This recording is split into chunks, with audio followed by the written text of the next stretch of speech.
একবার মাগরিবের সালাতে অথবা এশার সালাতে হাদিসে এসেছে যে ইহদা সলাতাইল ইশা মানে মাগরিব অথবা এশায় হাসান হুসাইন রাদিয়াল্লাহু তাআলা আনহুমাকে নিয়ে তিনি নামাজে গেলেন। নামাজের এক পর্যায়ে সেজদারত অবস্থায় ওনার নাতি হাসান রাদিয়াল্লাহু তাআলা আনহু ওনার কাঁধের উপরে চেপে বসলেন, দীর্ঘ সেজদা দিলেন।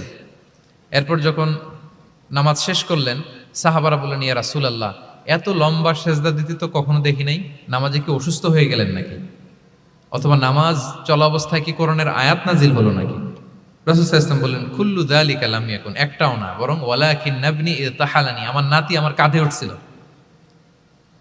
ফাকারিহতু আন উআজ্জিলাহু হাত্তা ইয়াকদিয়া হাজাতা, আমি সেজদায় উঠতে গেলেই তো ও যে খেলতেছে এটা ডিস্টার্ব হয়ে যাবে, সো ওর যতক্ষণ না ওর খেলা শেষ না হয় আমি একটু ওয়েট করতেছিলাম। তার খেলাধুলা শেষে তার সময় যখন হয়েছে নেমে গেছে, আমি তখন সেজদা থেকে মাথা উঠিয়েছি।